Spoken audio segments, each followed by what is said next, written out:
Halo, Assalamualaikum warahmatullahi wabarakatuh. Salam guru penggerak, tergerak, bergerak, dan menggerakkan.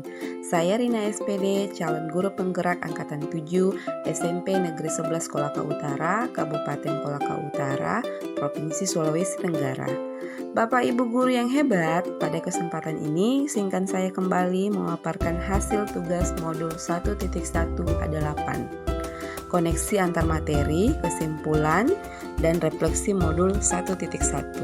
Oke, sebelum kita lanjut, mari kita paparkan kembali kesimpulan filosofis pemikiran Ki Hajar Dewantara pada modul 1.1.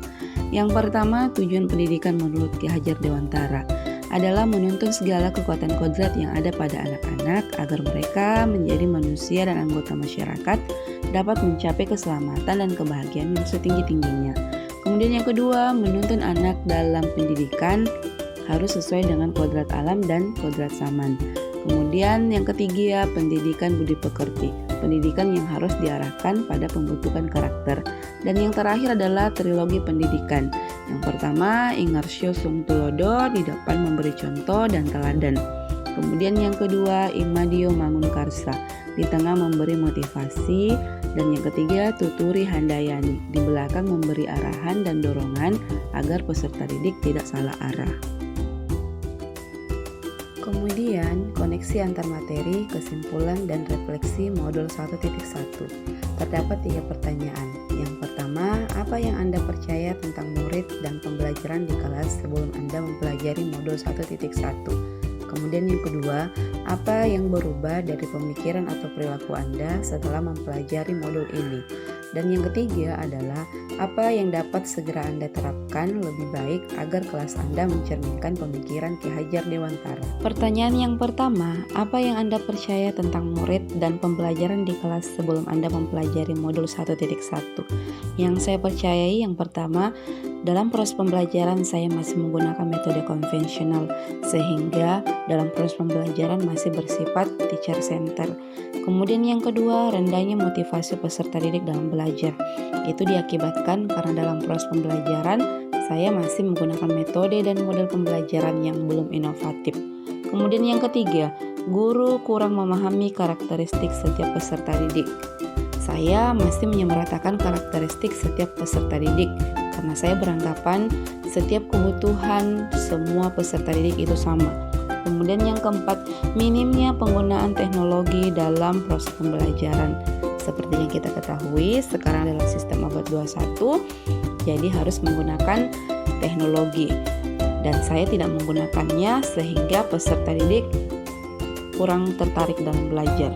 Kemudian yang kelima, proses pembelajaran terfokus pada ketercapaian KKM yang hanya mengutamakan aspek kognitif saja tanpa memperhatikan aspek afektif dan psikomotorik. Pertanyaan yang kedua, apa yang berubah dari pemikiran atau perilaku Anda setelah mempelajari modul ini? Yang berubah dari segi perilaku, saya berusaha menciptakan pembelajaran yang menarik dan menyenangkan agar peserta didik tertarik untuk belajar. Kemudian yang kedua, memberikan kebebasan dan kesempatan kepada peserta didik untuk menyelesaikan tugasnya sesuai dengan minat, bakat, dan kreativitas yang ada dalam dirinya.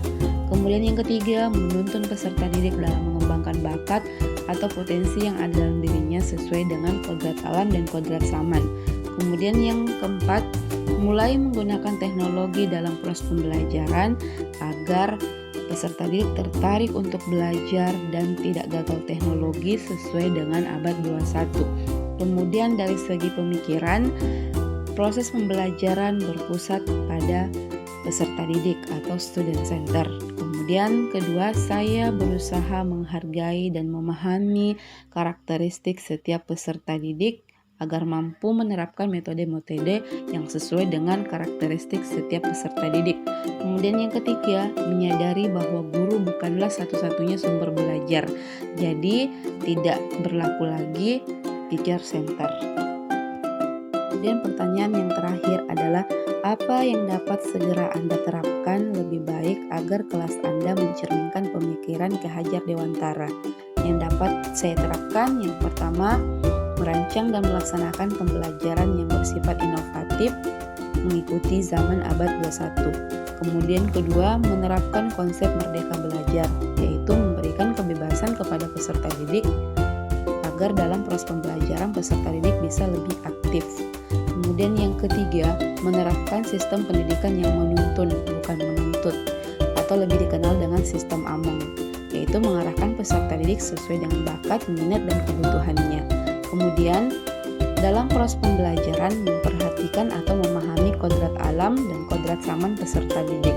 Kemudian yang terakhir, menanamkan aspek budi pekerti, karakter yang sopan santun, bertata krama yang baik dalam diri peserta didik. Demikian hasil paparan koneksi antar materi, kesimpulan, dan refleksi modul 1.1. Wassalamualaikum warahmatullahi wabarakatuh. Salam guru penggerak, tergerak, bergerak, dan menggerakkan.